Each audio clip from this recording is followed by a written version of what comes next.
Naatay kapitan nga kuriton ron. O, kusion kay kong kapitan bay. Ato sa timbayaon makigala nga to ang mga kamot na nga naminaw karon sa ato. Naglantaw karon sa to ang Facebook Live on my personal Facebook account, Michael Nakwa, sa to ang YouTube Live. Good morning sa inyo ang tanan, especially katong mga OFWs. Yan, nakaantabay karon mga oras siya. Ayan. And syempre pa, sa to ang pagyukbo sa to man sa lalawigan, Governor Douglas Cagas. Good morning sa atong Vice Gobernador Mark Douglas Cagas. Maayong adlaw. Og sa to ang Congresswoman Didi Cagas. Good morning sa mga madam. And of course sa to ang City Mayor sa Ciudad Sadigos, Mayor Joseph Fortich Cagas, mga bay nga tuwa ko sa dakbayan sa Davao para sa formulative executive legislative agenda. Mao nay iyahang kuan karon activity schedule niya karong mga orasa.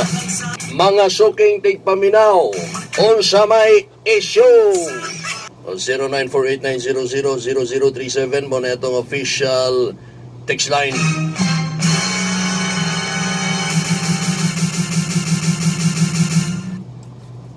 Kapitan, way batasan atong ila-ilahon. Pero para patas po, wa ba yun ay batasan ng ingon ani? O sa may nahitabo? Ha? O sa man yun nahitabo dinha sa Barangay Guma?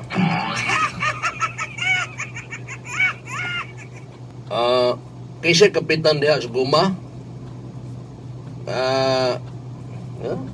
Kapitan Pastillas, no? Ama ba?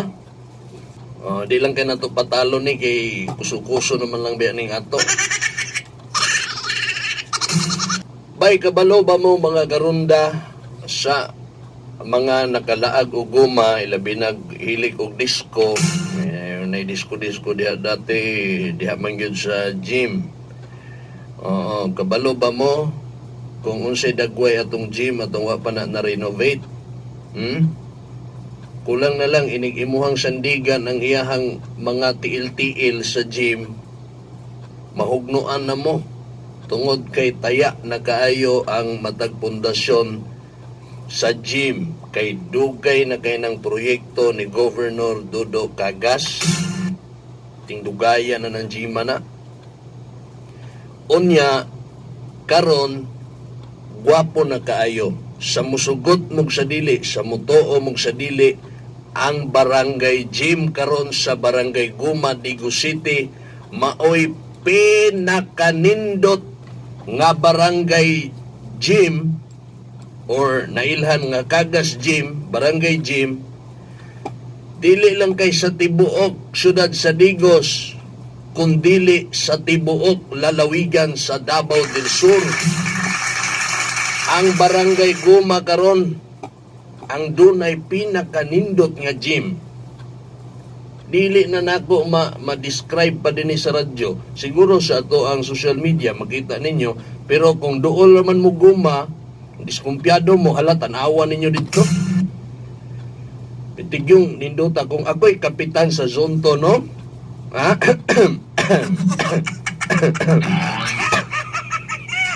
Kung ako'y mga kapitan diha nga makaadto dito makasudong sa gym, maglaway ko ba? Masuya guro ko. Mabuha pugihatag ani gym sa Guma, oy.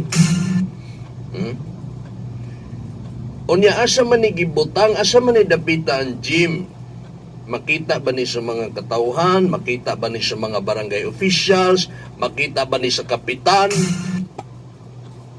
Ambot ko, makita ba ni kapitan? Kay ako, di man ko taga Barangay Guma, pero kakita man ko. Naara ni, gadikit ra ni sila sa Barangay Hall. Ang bag-o nga gi-renovate nga gym. Nya nagkantidad og 3 milyones ka pisos. Na kay 3 milyon diya kap. Karon dayon na kay 2 million na ka diha. 1 million kap na ka. 500,000 na ka. Pareha ta. Oh, wala. So asa man ta mangangkong anang 3 million para sa imong barangay. O, ing aning nahitabo mga karunda, schedule na din ha og turnover sa proyekto. I-turnover ni Governor Dodo Cagas uban ni Vice Governor Mark Cagas, i-turnover sa barangay. So inig i-turnover bot pasabot, humanaman ang among obligasyon, muha ni hatag naming proyekto ninyo, inyuhan na ni dawatan ninyo ni, ihatag na ninamo sa inyo, ampingin ninyo ni, gamitan ninyo sa matarong. Asa man na nila ikuan, asa man na nila itunon sa mga kanding nga gitugway diha? O kapitan diha sa kapitan sa ruparan ang dapat mo dawat ana nga dili man na sa ruparan sa guma man na. Ang amahan mao gyud nay dapat himuon. Sa ganahan man kag dili kailangan nimo ng dawaton Kapitan Pastillas. Ha? Kailangan nimo ng dawaton bisan pag bugat sa imuhang unsa ba diha, unsa bay gibati nimo anang labagbas kalooban nimo nga dawaton nimo na, kailangan nimo ng dawaton kay ikaw ang amahan diha sa barangay Guma. Kung wa ka ganahe nga modawat sa proyekto nga gikan sa mga kagas, pero kay mao man na gud ang balaod, nagtuo pug ka nga giganahan ang mga kagas mga kita nimo?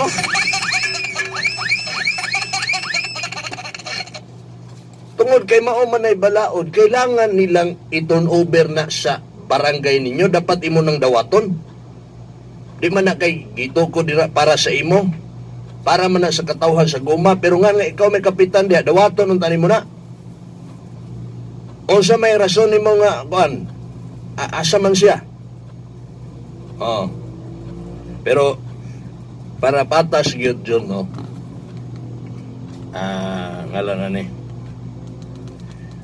Unsa man gyoy tawag anak nga ing anak nga kaso. Dapat natay globe, jud natay globe diri nga pwede ta makatawag og globe nga mao na diha. Pwede makatawag globe. Sige lang globe daw. Singanay lo lang to. Sige daw. Tawagi ang Sige, ang atong tawagan, John. Tama ka na. Dahil na. Sige, kanina number, Ang atong tawagan, ay, bago na ko naisultikin sa atong tawagan karon, kung na may mga naminaw karon diha sa Barangay Guma, kung na ay kusog pa ng inyong radyo, pakusige na ninyo. Kung mahimo, ingna si Kapitan ka, paminaw sa dokap, kadali lang. Kaya ang atong tawagan, ang atuang provincial officer sa DILG, si Ma'am, kalang yun ni Ma'am? Remedios, si Madam Remedios Baldovino. Kay murag ako nagtuog yung kung pwede ni siya makasuhan og administratibo ba? Kanang gihimo niya nga wala pagdawat sa proyekto. Oy, Barangay Guma, pagkusgin yung radyo diha, ha? Kapitan Pastillas, paminaw. Pastillas, bro, John? Pastillas? Pastillas? Tarong ba? Uwang, ay,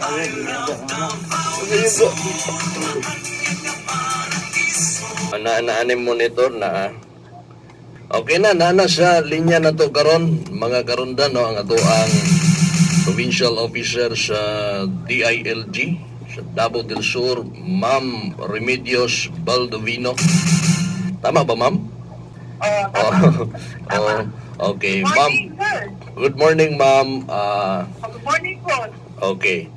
Ma'am, naalang may ipangutana, ma'am, na ko ipangutana para sa kasayuran sa mga katauhan, labi na sa mga barangay officials. Kini bang, ma'am, na ay giturn over ang provincial government o project? Gymnasium ni siya, ma'am. Kantidad ni siya og 3 Gwapo kay ma'am. Kanina nga project. Nindot kaayo, maoy ni pinakanindot yun ma'am, si Governor Gagas nagsulti mo ni is ang pinakanindot nga gym sa tibuok Asa na Davao na del Sur. barangay, sir? Diha sa barangay Guma, Digos City. Okay. Oo, nakita na ko na sa, tama dahil nagkita ko na sa Facebook. Nindot kay ma'am no, sa atop lang daan. So. Project. Okay, gahap. Ayun dito, ako ito nakita. Nagkita ko sa Facebook, nag-post sa Facebook. Yes ma'am, kagahapon man gusto ma'am turnover ni Gob kauban si Vice Governor Marcagas. So kanang mag-turnover man gud ma'am no, kabalo na gyud na ang mga barangay officials kung unsang adlaw ni i-turnover, dili man na diha dayon mag-turnover mi naa man na schedule nga naibalan sa barangay kung kanus-an ni i-turnover ni proyektuhan ni. Duol ra ni sa ilang barangay hall. So walay rason niya kuan siguro wala ba kabalo ang kapitan or mga barangay officials. Okay, ma'am, gi-turnover ni kagahapon pero wala may barangay officials nga ni Tambong. Wala si kapitan nya ni Tambong nga mo'y mo dawat sa kuan sa Wala ni Tambong, kapitan niya ni Tambong. wala ma'am, pero naay kagawad hinoon. Ma'am, unsa may kuan ani?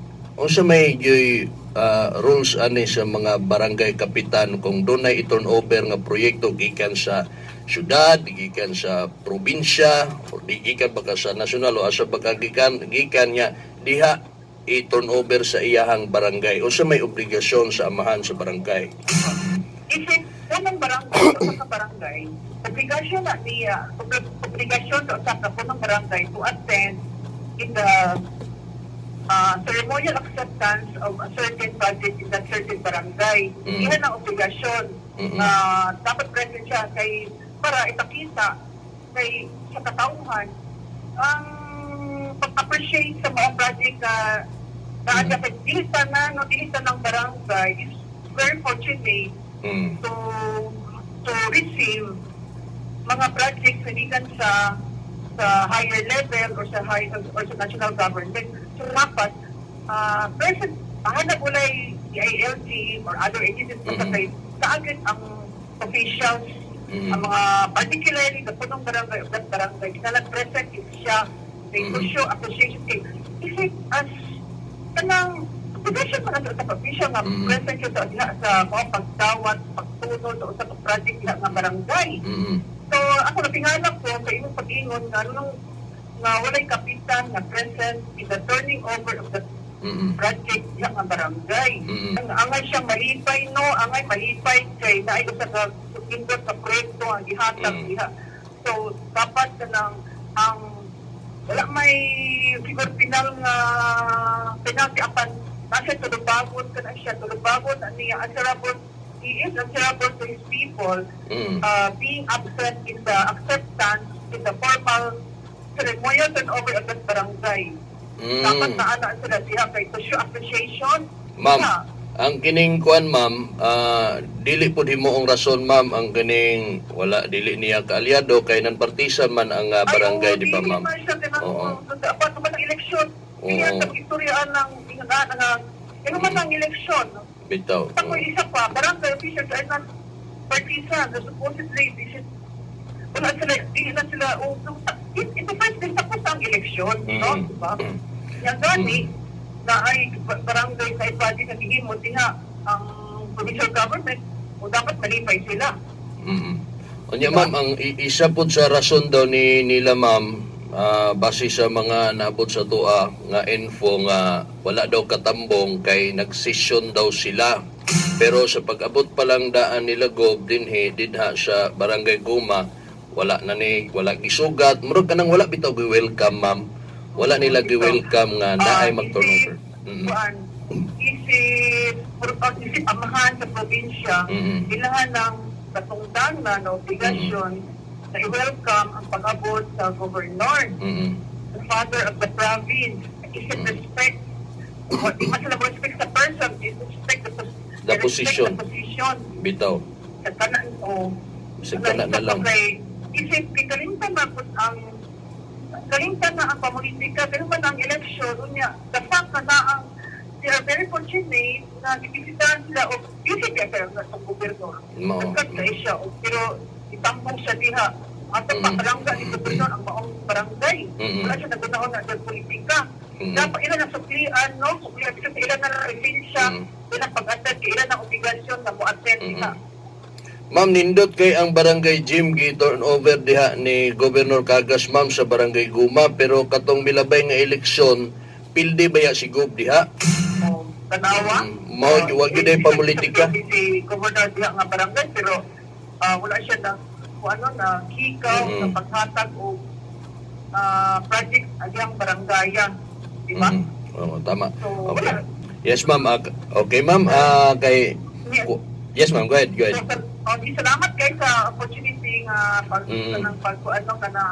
pag-explain sa mga nalinaw unta panamang eleksyon sa mga labi ng mga barangay officials at ang kalimtan ang kanang politics kay atong sudan doon unsay pag atong sudan is good governance kay para sa ang barangay kay atong una unsay mga benepisyo na atong ikahatag sa atong barangay atong ang kalimtan ang kanang politics is moment in time kay kuman naman ang election. Okay, ma'am. Salamat kay Kung na lang, lastly, ma'am, no? Lastly, ma'am, imuhang basig doon na kay mensahe or pahimangno sa mga barangay, pahimangno lang gud ma'am para sa mga barangay officials nga kung doon ay mga ing-ani nga mga panghitabo ma'am ba nga turnover, parehas man gud dito sa kuan ma'am kagahapon pag human og turnover ni Governor Dudu Cagas kauban si Vice diya sa Guma, niadto ni sila dito sa may talas o talao sa sulok. Nag-turnover sila dito og 2.1 nga kilometers nga ganing road concreting kalsada. Pero sa sa seremonya wala po'y kapitan, isa ra pud ka kagawad. Walay ni dawat ma'am.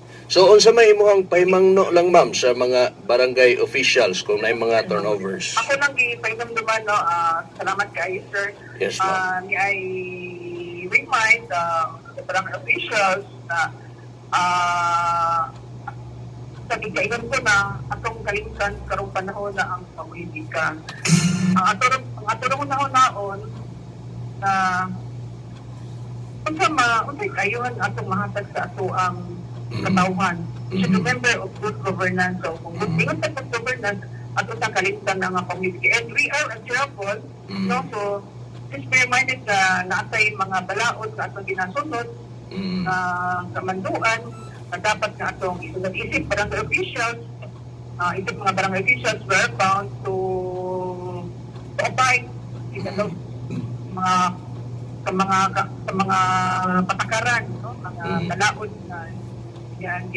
Kita na bang mga government officials, kung kay something kay sa mga balaod na di gani ang atong mga ubang mga ahensya sa gobyerno na kung ini mo atong natungkad karon na sige na lantaw ang atong national government sa mga behavior sa atong mga barangay officials atong pagalimtan ng politika kay we are bound to be accountable to our people. So, kaso lang, salamat sir. Okay. Yes. Ma'am, thank you so much ma'am sa imuhang time nga gigahin diri sa among program. Sir, thank you. Salamat po. Thank you, mabuhay ka si Ma'am Remedios Baldovino sa DILG.